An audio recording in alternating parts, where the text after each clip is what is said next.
नमस्कार दोस्तों, KP college की ऑनलाइन क्लासेस में आपका स्वागत है। हम पढ़ रहे थे वैदिक सभ्यता के अंदर वैदिक सभ्यता को जानने के सोर्सेस कौन कौन से हैं और उनमें हमने वेद के बारे में अध्ययन किया। ऋग्वेद, यजुर्वेद, सामवेद, अथर्ववेद। अथर्ववेद के बारे में पढ़ रहे थे और अथर्ववेद में थोड़ी डिटेल और जोड़ दो आप। वैदिक सभ्यता टॉपिक नाम था।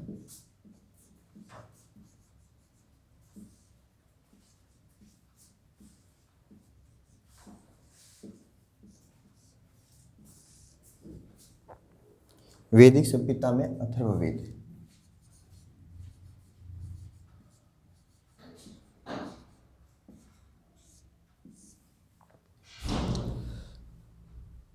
हमने बात की थी अथर्ववेद के अंदर कौन सा विषय है?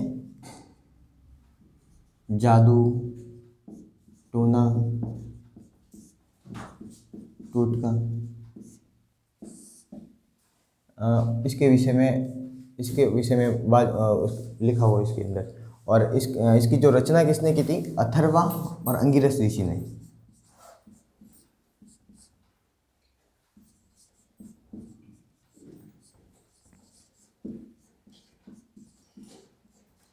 अथर्वा और अंगिरस ऋषि।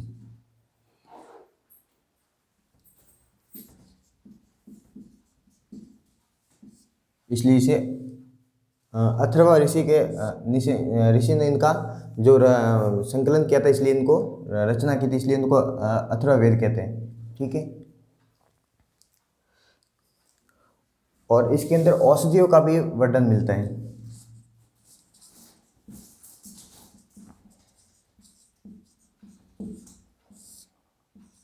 औषधियों का भी वर्णन मिलता है।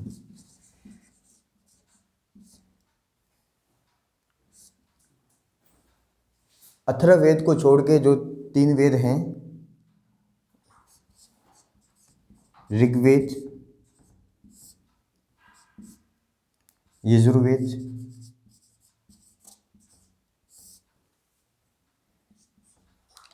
और सामवेद, इन तीनों को मिलाकर वेदत्रयी नाम दिया गया है। वेदत्रयी। ठीक है। अब बात करते हैं आगे।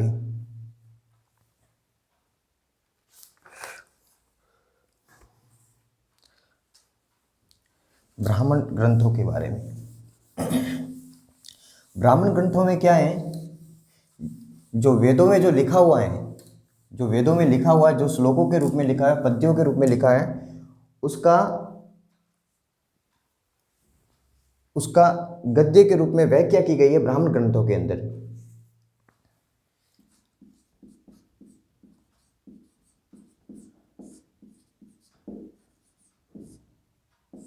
ब्राह्मण ग्रंथ वेदों में लिखे गए पद्यों का गद्यों के अंदर ब्राह्मण ग्रंथों के अंदर व्याख्या की गई है।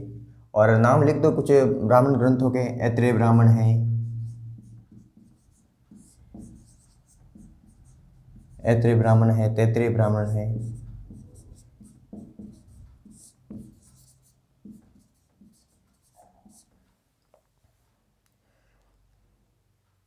शतपथ है,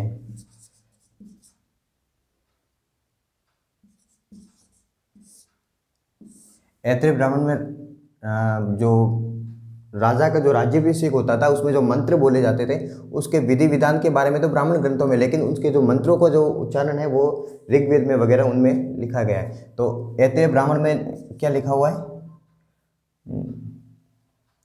राज्याभिषेक के नियम बताए गए कि राज्याभिषेक करते समय किन किन बातों का ध्यान रखना चाहिए।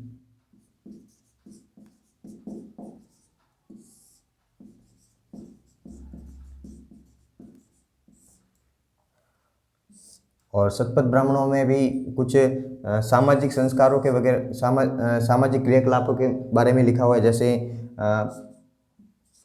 पत्नी पति की अर्धांगिनी होती है।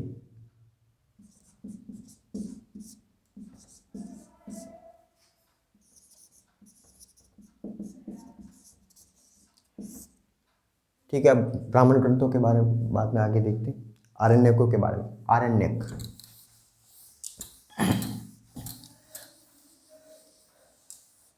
आरण्यक, जैसे इसके नाम से ही स्पष्ट है, आरण्यक, आरण्य बोले तो अरण्य, बोले तो वन, आरण्यक। ठीक है, अरण्य दो शब्दों से बना है, आरण्यक और यक, यानी कि जो अरण्य क्या होता है, वन, यानी कि जंगल।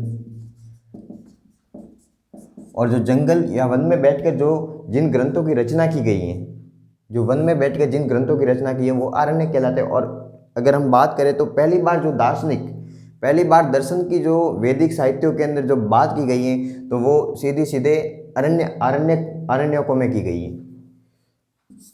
प्रथम बार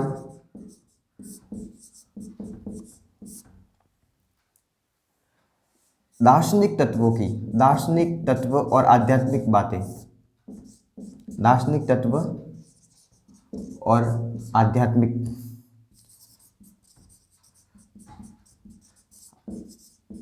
आध्यात्मिकता की बातचीत जो है वो आरण्यकों में की गई। यानी कि वन में बैठ के जो ज्ञान जो हासिल किया जाएगा वो कैसा होगा, ब्रह्म ज्ञान ही होगा, जो माया मोह दुनियादारी से अलग होगा। नाम से ही स्पष्ट है, आरण्यक। ठीक है, अब आरण्यकों के बाद में उपनिषदों के बारे में जानते हैं।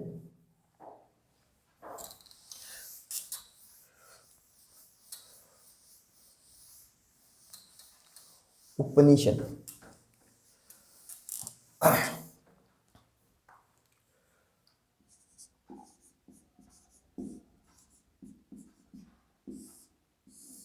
ठीक है, इसका जो संधि विच्छेद करेंगे उपनिषद का, तो उप प्लस नि प्लस सत, यानी कि गुरु के पास निष्ठापूर्वक बैठकर जो ज्ञान प्राप्त किया जाता है वह उपनिषद है।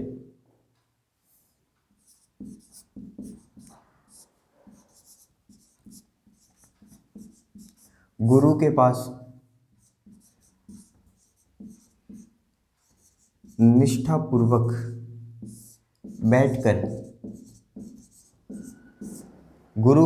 निष्ठापूर्वक बैठकर प्राप्त किया गया ज्ञान,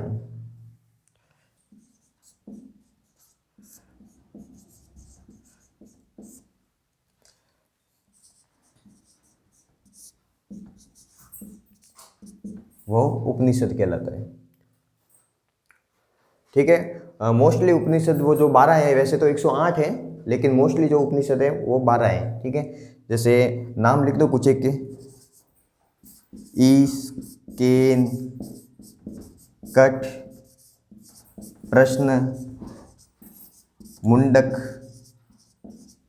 मांडुक्य,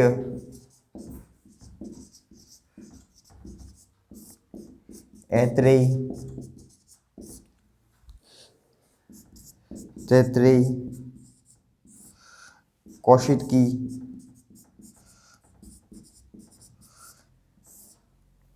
ठीक है, ऐसे करके 12 है, सब में अलग अलग प्रकार की जानकारी है। छांदोग्य उपनिषद है,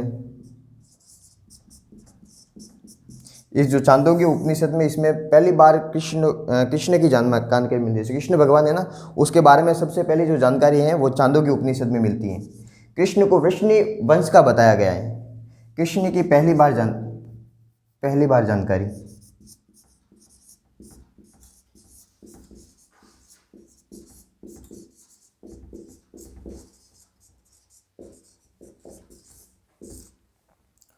और उपनिषद की सबसे खास बात यह है कि जब ब्रह्म ज्ञान जो है वो अरण्यकों में लिखा हुआ है पहली बार है, और सबसे विस्तृत रूप में जो ब्रह्म ज्ञान, जो रहस्यात्मक दार्शनिक जो बातें हैं वो उपनिषदों के अंदर लिखी गई है।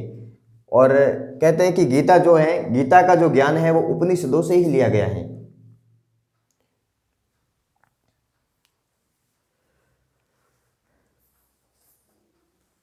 और दो और उपनिषद, कट उपनिषद की बात करते हैं।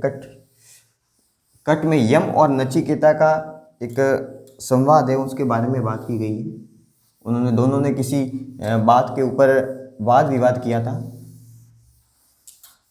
तो कट उपनिषद। कठ उपनिषद में एक तो यम, एक थी नचिकेता। यम व नचिकेता के बीच में संवाद।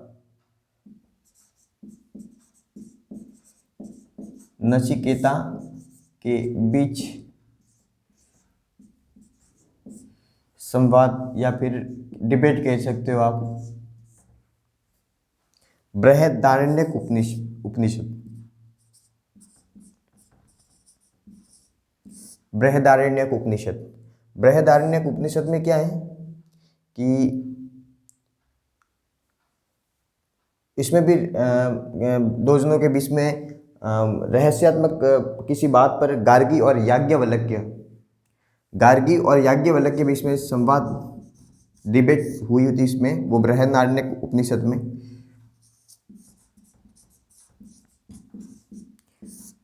आत्मा और ब्रह्म के विषय में जो डिबेट करते रहते हैं कि आत्मा क्या है, ब्रह्म क्या है, इस जगत में क्या है, इस जगत से जाने के बाद में, मरने के बाद में आत्मा का क्या होता है, शरीर का क्या होता है, शरीर किन तत्वों से मिलकर बना होता है, ये पृथ्वी किन तत्वों से मिलकर बनी होती है, पृथ्वी के पार क्या है, पृथ्वी के अंदर क्या है, ऐसी बातों का इनके अंदर डिबेट होती थी। और जो उपनिषदों के अंदर भी लिखे गए, यानी कि इस पृथ्वी के निर्माण से पहले क्या था, कि पृथ्वी के निर्माण से पहले पृथ्वी किसी आकाश गंगा या फिर किसी सौरमंडल का हिस्सा है, सौरमंडल किसका हिस्सा है, कि वो किसका हिस्सा है, ऐसे पूरे बात की तह पर जाते थे और उसके बारे में बातचीत करते थे और उनके तर्क वितर्क करते, एक तर्क करते दूसरे वितर्क करते। गार्गी और याज्ञवल्क्य।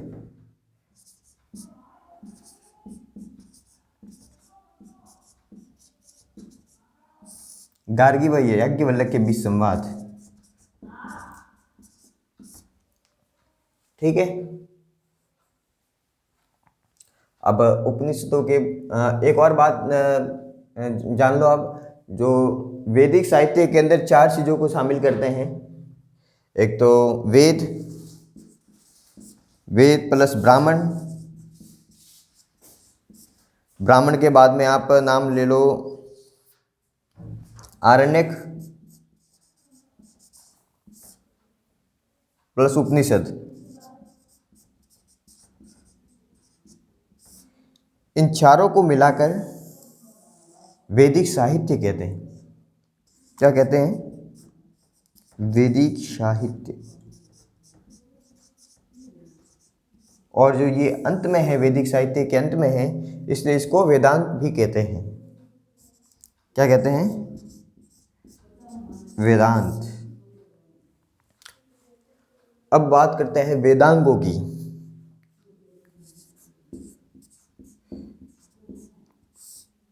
वेदांग, नाम तो वेदांग है लेकिन वेदों का अंग ये नहीं है, इसको वेद से बाहर रखा गया। ये वेदों में अलग अलग जो वेद, ब्राह्मण, आरण्यक जो उपनिषद है, इनके बारे में थोड़ी अलग अलग चीज, तत्वों की जो व्याख्या है, वेदांगों को 6 भागों में बांटा गया, उनमें अलग अलग व्याख्या की गई है। ठीक है। अब वेदांगों की बात करते हैं, लेकिन ये वैदिक साहित्य का हिस्सा नहीं है, इनको वैदिक साहित्य के बाहर रखा गया है। वेदांग कितने हैं? 6 वेदांग हैं। कौन कौन से? शिक्षा, कल्प, निरुक्त, व्याकरण, छंद और ज्योतिष।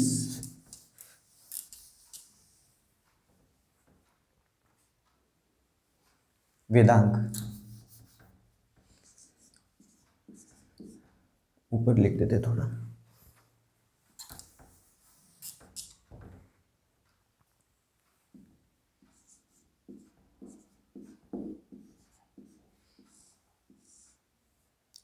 नाम लिख दीजिए।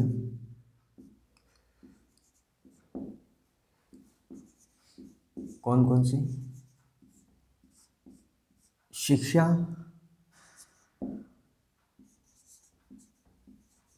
कल्प, निरुक्त, व्याकरण,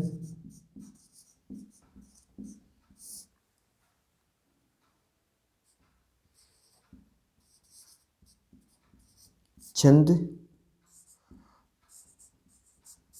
ज्योतिष। ठीक है, 6 हो गए ये, देख लो ये। शिक्षा, कल्प, निरुक्त, व्याकरण, छंद और ज्योतिष। अब इनकी व्याख्या करेंगे अब।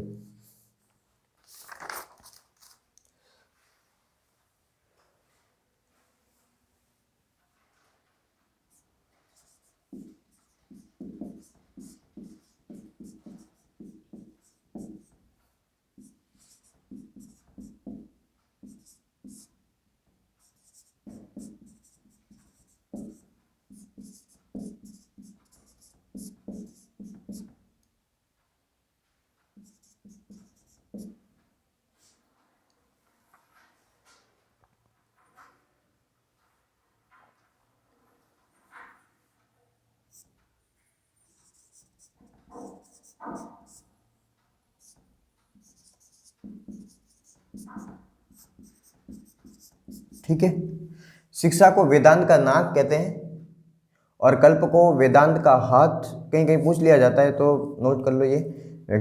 निरुक्त को वेदांत के हाथ कहते हैं और व्याकरण को वेदांत का मुख, छंद को पैर, क्योंकि पद्य पद्य के रूप में लिखे गए तो छंद का पैर कहते हैं। ज्योतिष को आंखें कहते हैं कि ज्योतिष में जो मुहूर्तों के बारे में बताया गया है, मुहूर्त समय के बारे में, कौन सा समय शुभ रहता है, कौन सा समय खराब रहता है, ऐसे करके ये सारी पद्धतियाँ बोले तो भारत में, सिर्फ भारत में विकसित नहीं हुई, बाहर से भी ये होरा शास्त्र के रूप में बाहर से भी ये आई है और ज्योतिष के अंदर शामिल हो गई है।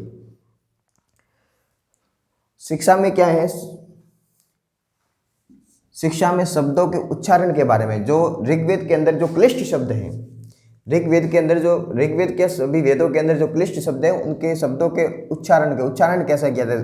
उनका कहना था कि किसी मंत्र का उच्चारण शुद्ध होना चाहिए। जैसे ऋग्वेद के अंदर कोई यज्ञ के लिए कोई मंत्र बोला जाता था तो उनका उच्चारण, वैदिक ऋषियों का कहना था कि उनका उच्चारण शुद्ध होना चाहिए। अगर उनका उच्चारण शुद्ध नहीं होता तो देवता उनको फल नहीं देंगे। ठीक है, तो शब्दों के उच्चारण के बारे में, शब्दों के उच्चारण के बारे में।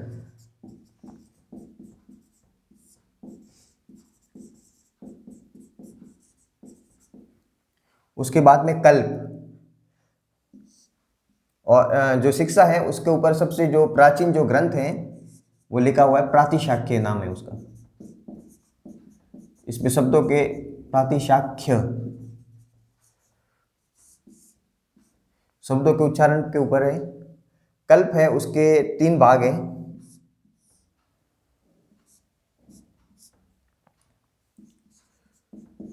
स्रोत सूत्र, ग्रह सूत्र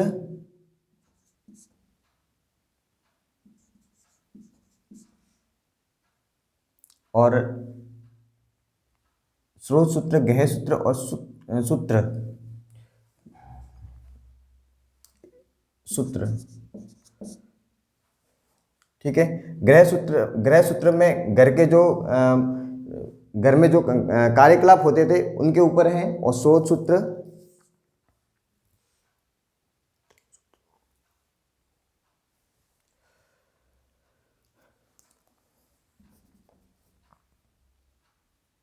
धर्म सूत्र। ठीक है, इसमें लौकिक और पारलौकिक जीवन,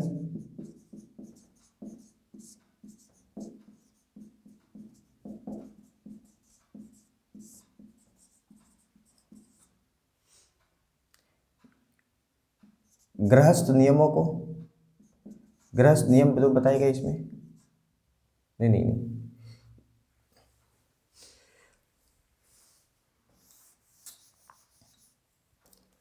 धर्म सूत्र में लिख दो आप लौकिक और पारलौकिक जीवन, यानी कि इस जगत में शरीर का क्या होगा, आत्मा का क्या क्या रोल है, और उसके बाद में आत्मा का और शरीर के मर जाने के, मनुष्य के मर जाने के बाद आत्मा का क्या रोल होता है, कहाँ पर जाती है, क्या करती है, वो धर्म सूत्र के अंदर लिखे गए लौकिक व पारलौकिक जीवन के बारे में।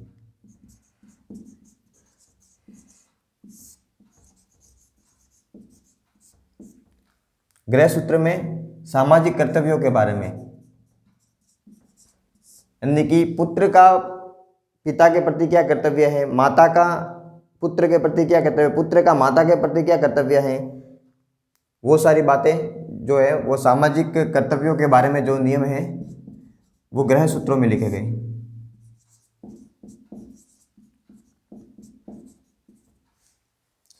एक है स्रोत सूत्र। स्रोत सूत्र का एक हिस्सा है सुलभ सूत्र। सुलभ का जो अर्थ होता है नापने की डोरी, यानी कि इसमें यज्ञों के यज्ञों के जो यज्ञ करते थे तो उसके जो क्या कहेंगे उसे, यानी कि यज्ञों की गणित के बारे में लिखा गया, यानी कितना चौड़ा होना चाहिए, कितनी लंबाई होनी चाहिए, इसकी त्रियक रेखा कितनी होनी चाहिए। सुलभ का अर्थ होता है नापने की डोरी।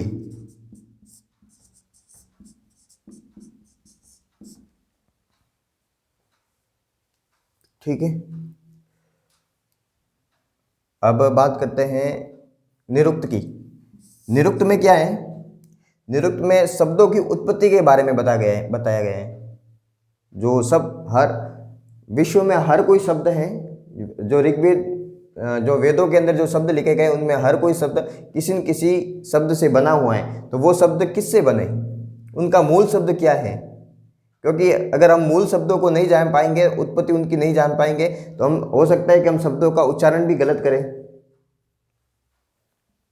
हम उनका भिन्न अर्थ उसको लगा सकते हैं। तो भिन्न अर्थ लगाने से उनका देवता उसका फल भी अलग देते थे। तो निरुक्त में उसका निरुक्त में शब्दों की उत्पत्ति।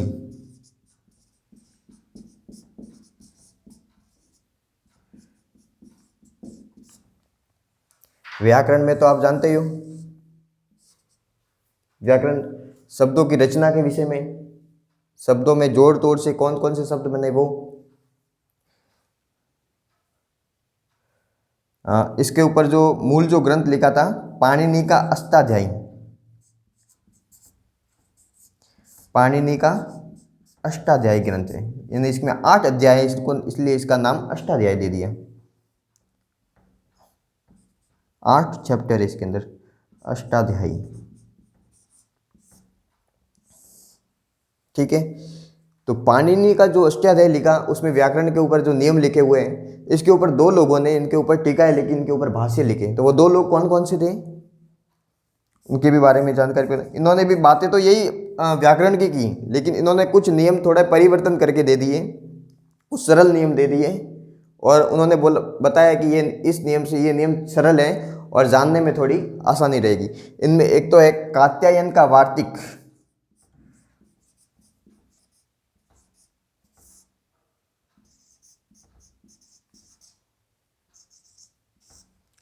और एक है पतंजलि का महाभाष्य।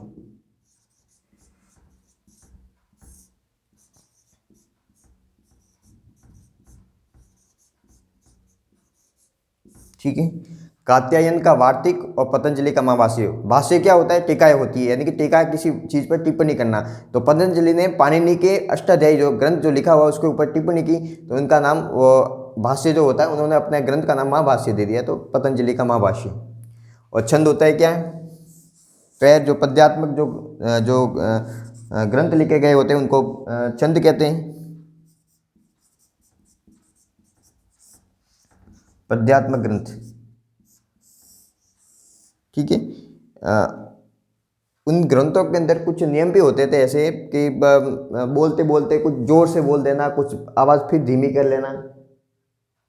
ब्राह्मण मंत्रों के उच्चारण में नहीं करते क्या, कभी कभी बोलते बोलते तेज आवाज़ कर देते, कभी धीमे हो जाते, कभी तेज आवाज़ करते। आवेग और संवेग की जो नियम होते हैं ना, तो वो छंदों के माध्यम से वो समझाने की कोशिश। और ज्योतिष तो आप जानते ही हो, ज्योतिष मुहूर्त, शुभ मुहूर्त वगैरह, वो मुहूर्तों के विषय में, मुहूर्त समय मुहूर्त वगैरह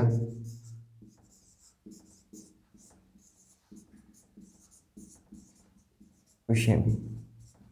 ठीक है, अब हमने वेदांगों के बारे में जानकारी प्राप्त कर ली हमने, क्योंकि वेदांगों में भी हम क्या पढ़ रहे थे, हमको पढ़नी है वैदिक सभ्यता है, लेकिन वैदिक सभ्यताओं के अंदर जब ऋग्वेद का जब अध्ययन करेंगे तो इनके अंदर से उनके समाज के जो नियम बने हुए थे वो इन ग्रंथों से लिए हुए थे। तो इन्होंने अपने जो नियम थे उनको एक इन नियमों का संकलन कर दिया था जो इनके आधार पर वो थे।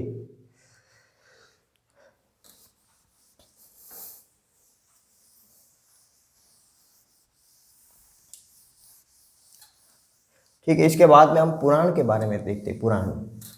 पुराणों में भी इतिहास में बहुत सारी जानकारी मिलती है। और अपने जो वैदिक जो सभ्यताएं हैं,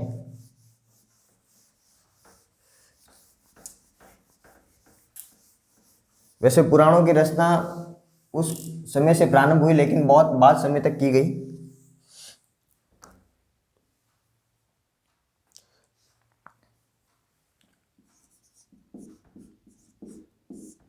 पुराणों में मिलती है तो देख लो।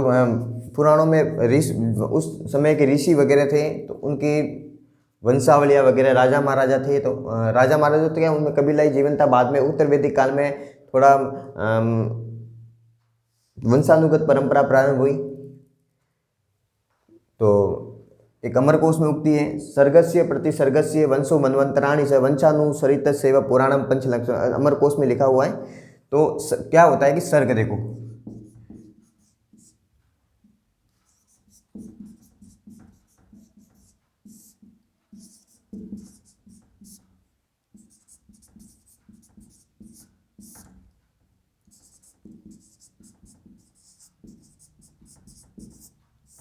हम जब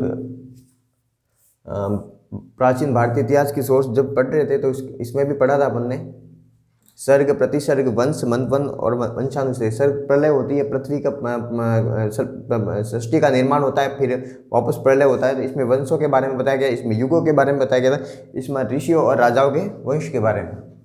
ठीक है,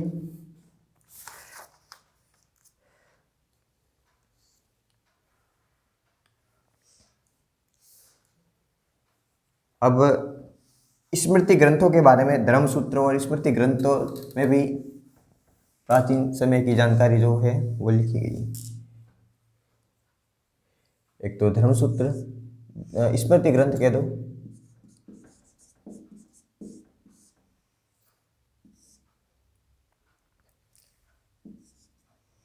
एक तो मनुस्मृति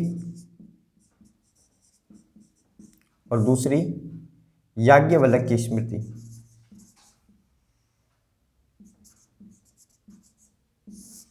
ये दो ज़्यादा महत्वपूर्ण हैं जो उस समय के बारे में विवरण देती हैं। इनके ऊपर 4 लोगों ने टीकाएं लिखी। कौन कौन से लोग थे वो? भारूची, गोविंदराज, कुल्लू भट्ट और इस पे विज्ञानेश्वर ने।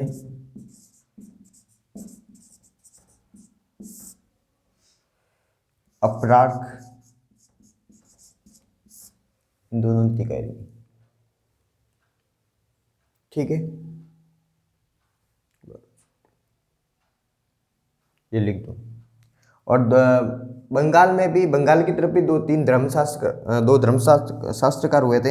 एक तो बंगाल की तरफ, बंगाल की ओर, इन्होंने भी उस समय के प्राचीन चीज जो ग्रंथ हैं उसमें उनकी जानकारी दी। एक तो जिमुत वाहन,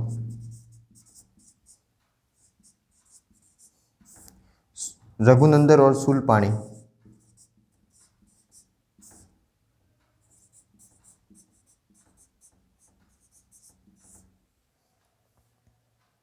ठीक है, अब देखो वैदिक साहित्यों के बारे में, उसमें रामायण और महाभारत में भी मिलता है।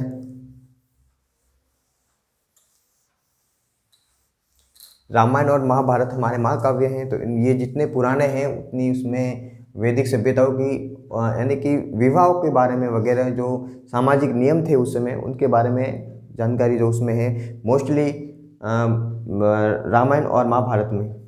ठीक है,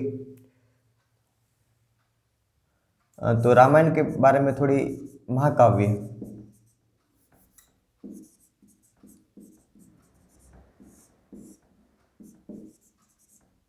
रामायण 24,000 श्लोक है उसमें।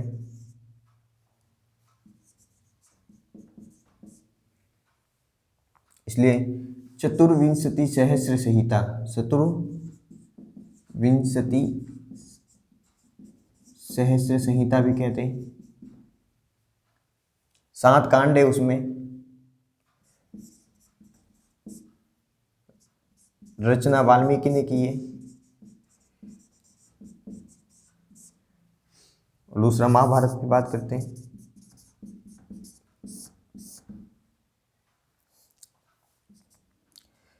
जब पहले इसके 8800 श्लोक थे,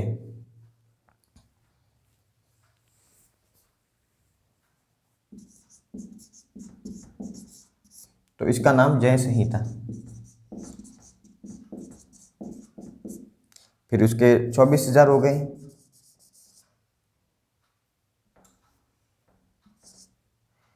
तो इसका नाम हो गया भारत। जब इसके 1,00,000 हो गए, महाभारत। जो गीता है वो भी इसका भाग है। गीता इसका 6वां पर्व है। इसमें टोटल कितने पर्व हैं? 18 पर्व हैं, ठीक है, कुल 18 हैं। और इसका 6वां पर्व गीता है। गीता जो इसके यहाँ 23 से 40वां अध्याय है।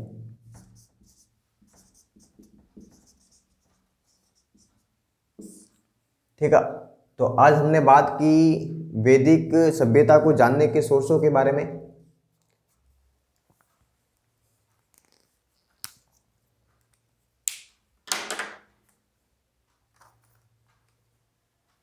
तो आज हमने बात की वैदिक सभ्यता के सोर्सों के जानने के बारे में।